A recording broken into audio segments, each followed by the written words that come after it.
C'est l'heure du journal de l'Afrique. Soyez les bienvenus sur France 24. Ce soir, nous consacrons l'intégralité de notre édition à la Tunisie, J-4 avant la présidentielle. Kais Saïed brigue un deuxième mandat. Le président qui a la main mise sur le pouvoir a face à lui deux adversaires, Zohair Marzaoui et Ayash Zamel. Ayash Zamel qui a de nouveau été condamné ce jeudi à quelques jours du scrutin. Une condamnation à 12 ans de prison qui s'ajoute à deux autres verdicts. Ayash Zamel reste en lice selon son avocat. Nous reviendrons sur la situation en Tunisie, sur la veille de ce scrutin qui aura lieu ce dimanche, avec notre invité Hatem Nafti, auteur du livre Notre ami Kais Saïed, et c'est sur la démocratie tunisienne.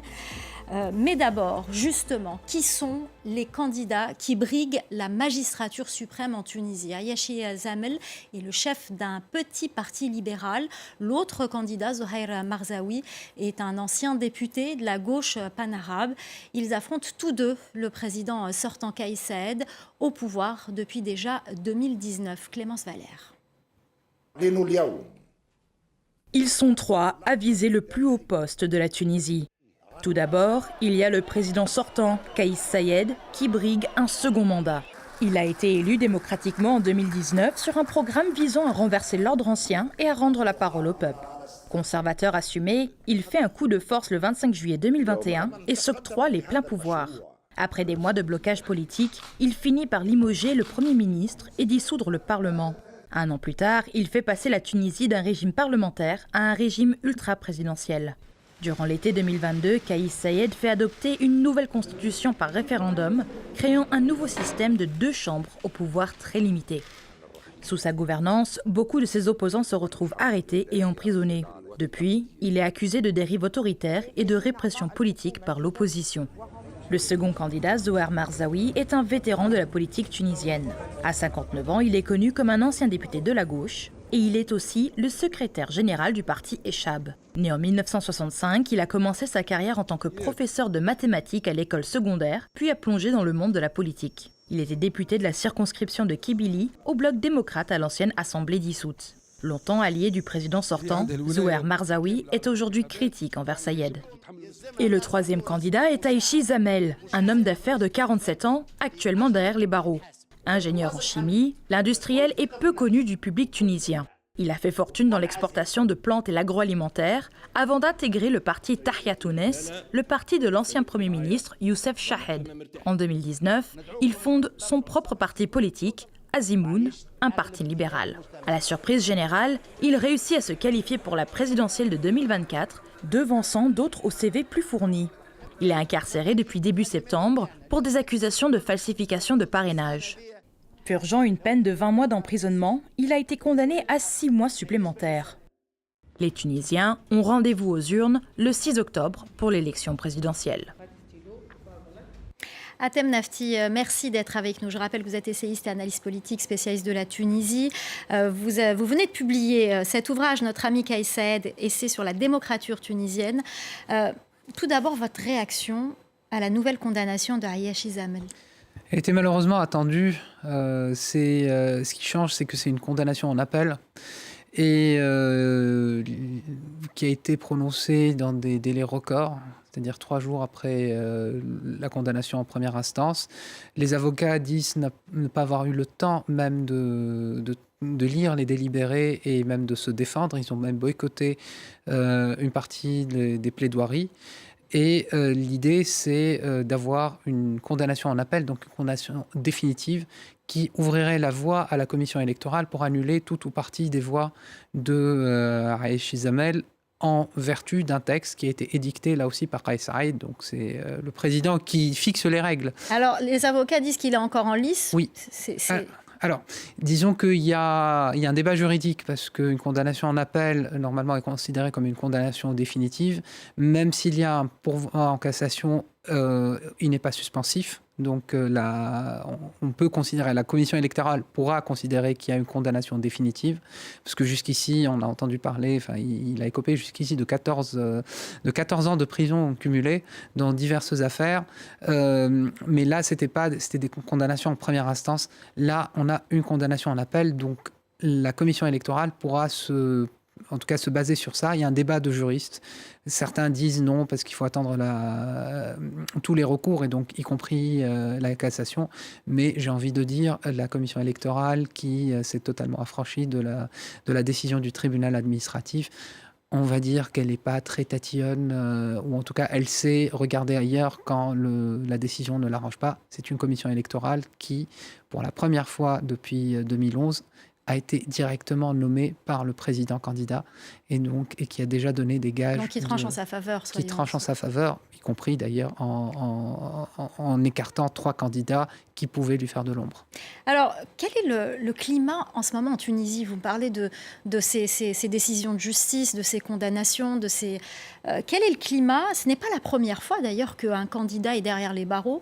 C'est déjà arrivé, c'était Nabil Karoui, l'homme d'affaires, mais la situation était différente. Non, je pense que la situation est effectivement différente. En 2019, il y avait un climat électoral. Aujourd'hui, il n'y a pas de climat électoral. Il y a eu un retour de la peur. Vous avez parlé dans votre sujet tout à l'heure de la dérive autoritaire du régime, peut-être qu'on développera plus tard.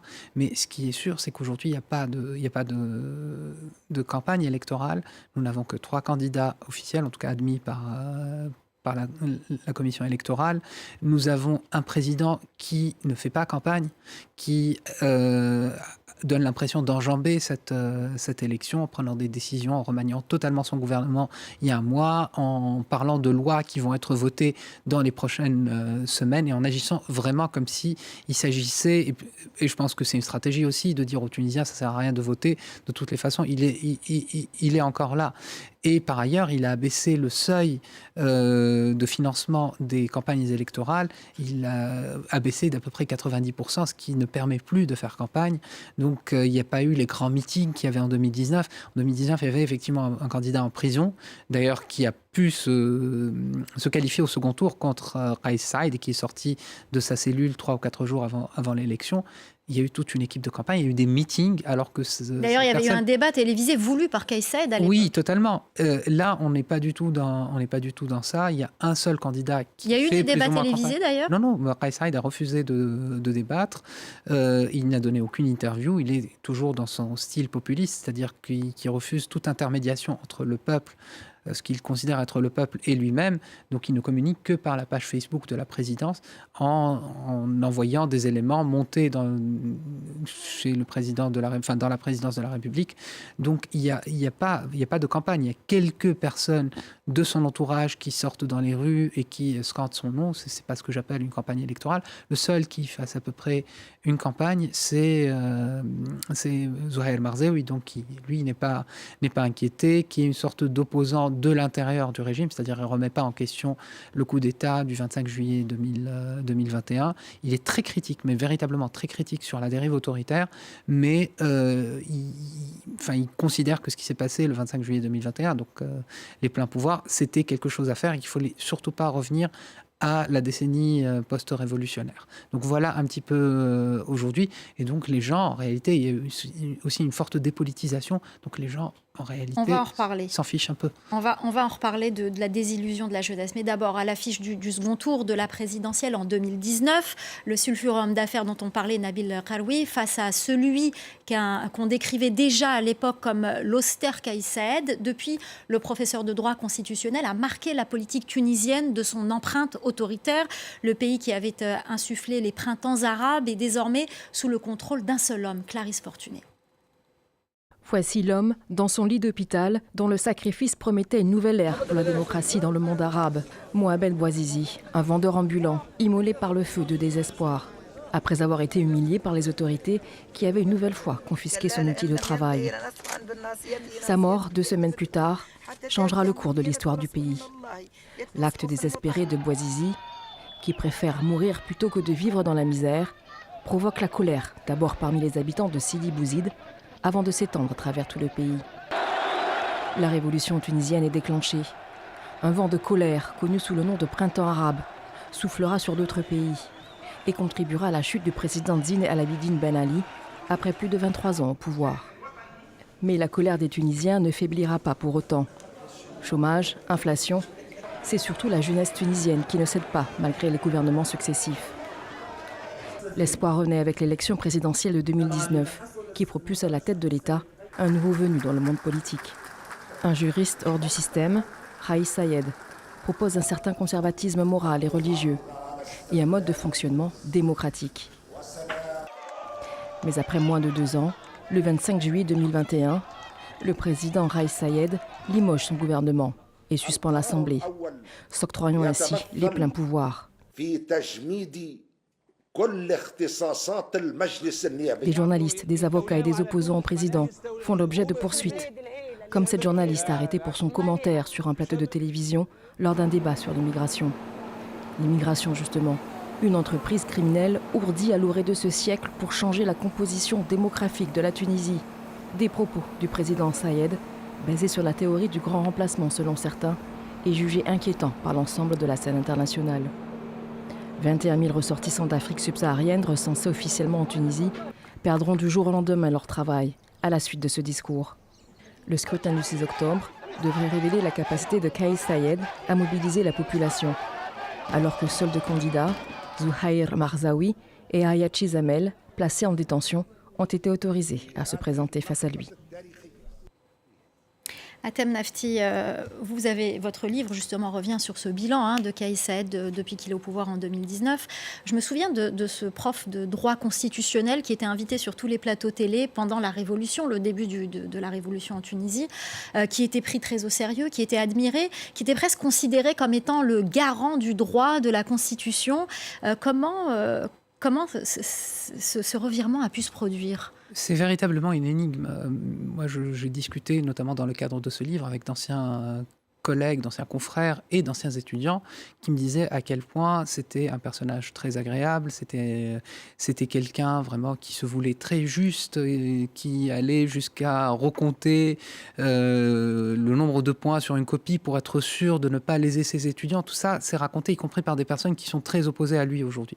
Donc, j'ai eu des personnes qui nous disaient, mais pendant 30 ans, il nous a enseigné des choses. Et il s'est totalement affranchi de ça, c'est-à-dire la hiérarchie des normes, ce qu'on enseigne en première année de droit, que la Constitution est la norme la plus importante. Il a changé la Constitution avec un décret présidentiel. Et les exemples sont légion. Lui qui critiquait l'utilisation de la justice par les hommes politiques, aujourd'hui, il a mis au pas la justice et les juges qui ne jugent pas dans le sens qui voudraient sont limogés, sont déplacés, mutés de force. Le dernier exemple, vous avez parlé de Ayachi Zamel, un tribunal a ordonné sa libération. Le jour même, le lendemain, la présidente de ce tribunal a été mutée de force parce qu'elle n'a pas jugé dans le sens qu'attendait le pouvoir. Et des exemples comme ça, il y en a plein. Mais ça prouve qu'il reste une résistance en Tunisie. Il reste une résistance, mais une résistance très affaiblie, parce qu'il s'est méthodiquement, depuis le 25 juillet 2021, il s'est attaqué à tous les contre-pouvoirs possibles et imaginables, et à commencer par la justice. Il a vraiment mis au pas la justice. Alors, il y a toujours une mobilisation. Comment les jeunes Tunisiens voient cette dérive autoritaire ? C'est elle qui était à l'origine du soulèvement de 2010. Aujourd'hui, une partie d'entre elles est frappée par la désillusion, mais une autre reste mobilisée malgré la pression. Reportage de Lilia Blaise et Hamdi Tlili.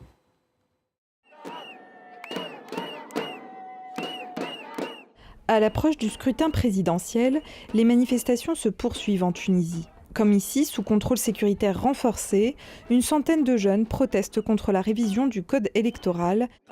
C'est la génération des jeunes de la Révolution, des jeunes qui ont grandi avec les libertés comme repère. Donc c'est impossible de nous taire aujourd'hui. La loi controversée est finalement votée ce jour-là. Mais pour Souhaïeb Ferchichi, 30 ans et membre d'une association pour la transparence de la vie politique, le combat doit continuer. C'est vrai que beaucoup de jeunes ne s'intéressent plus à la politique et qu'ils veulent quitter le pays. Mais les jeunes représentent une part importante de l'électorat. Il est de notre devoir de lutter pour ceux qui n'ont plus envie de voter. Avec iWatch, l'ONG tunisienne dont il fait partie, Souhaïeb a présenté une étude au mois de juillet sur le bilan des 5 ans de présidence de Kais Saied, qui brigue un nouveau mandat. Le constat est très limité. Donc, seulement 12,5% des promesses qui ont été tenues ont été respectées. À cause de cette étude que l'ONG avait déjà réalisée sous d'autres présidents, Souhaïeb et ses collègues subissent des pressions politiques et judiciaires. C'est pour échapper aux menaces que certains jeunes ont choisi de s'engager loin de la Tunisie, comme cet internaute de 26 ans.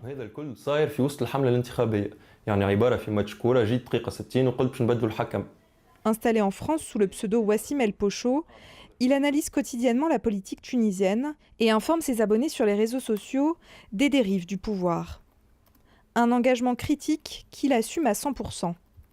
Je pense que dans ma génération, et même celle un peu au-dessus, un peu en dessous, on a tous un peu ce rêve qui est né en 2011, qui reste un peu quelque part en nous et qu'on ne veut pas lâcher. Un rêve qui le pousse à aller voter le 6 octobre, quand d'autres ont décidé de boycotter le scrutin. Alors, en voyant le sujet, vous m'avez dit que c'est tout de même une minorité de ces jeunes qui se mobilisent. Toutes les personnes que vous avez montrées à l'écran, je les connais personnellement. Les mobilisations, c'est bien parce que pendant longtemps, on n'arrivait pas à avoir des manifestations de cette ampleur. D'ailleurs, d'un côté comme de l'autre, même le président n'arrive pas à mobiliser.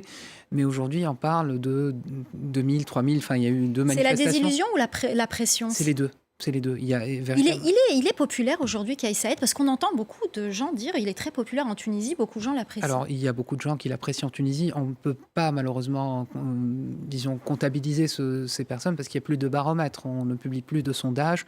Ce qu'on sait, c'est qu'il n'y a pas d'adhésion à son programme. Ça, on peut le dire. Il a fait 11% dans toutes ces dernières élections. C'est-à-dire que les gens ne vont pas aux élections s'il était si populaire que ça. Quand il convoque des élections, les gens se déplacent. Mais il a une sorte de popularité passive, il offre à chaque fois des boucs émissaires, ce qui fait qu'il y a des groupes qui sont totalement même opposés socialement aujourd'hui, qui convergent vers lui parce qu'ils ont des ennemis communs. Et c'est ça, il agrège, moi j'ai toujours cette formule, il ne rassemble pas sur un projet, il agrège une série de rejets. Merci beaucoup Hatem Nafti. Si vous voulez en savoir plus justement sur le personnage de Kais Saïed, lisez son livre, Notre ami Kais Saïed, essai sur la démocrature tunisienne, un livre qui vient de paraître. Merci beaucoup d'avoir été avec nous. C'est la fin du Journal de l'Afrique. Merci aux équipes en régie, merci à notre chef d'édition Célia Caracena, merci à nos correspondants et merci à vous de nous être fidèles.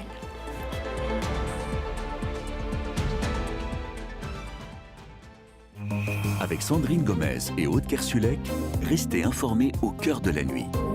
L'actualité ne dort jamais. Retrouvez-nous en direct sur France 24. Je sens qu'il va pleuvoir. C'est humide. C'est peut-être parce que t'as les pieds dans l'eau? Ah oui, bien joué. Mais je sens qu'il va pleuvoir quand même. Quel que soit le temps, il est important d'être bien couvert. Retrouvez la météo avec Aesio Mutuel. La météo en toute sérénité avec les peintures professionnelles Tolins. Tolins, conseil et expertise près de chez vous, quel que soit le temps.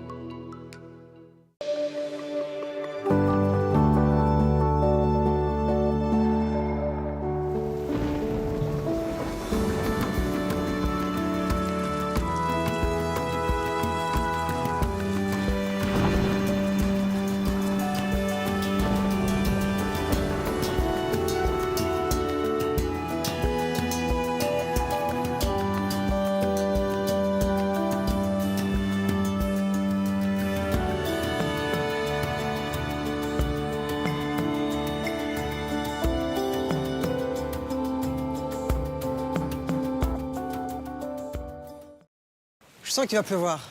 C'est humide. C'est peut-être parce que t'as les pieds dans l'eau? Ah oui, bien joué. Mais je sens qu'il va pleuvoir quand même.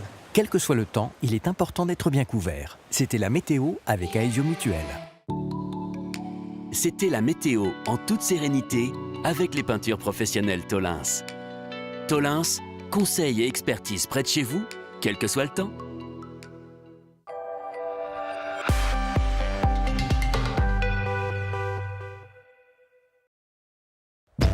Loup-garou de tierce lieu. On l'aime tous ce jeu, hein?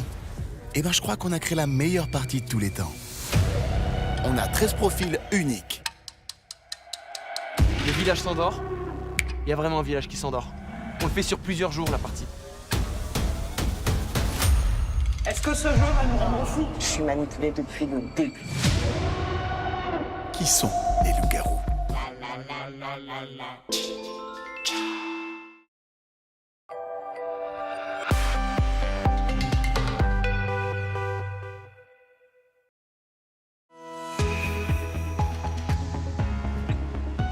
Avignon Theatre Festival is 40 official productions. متطوعون يحاولون إقناع الباقين منهم. Líderes políticos y empresariales en más de 130 países.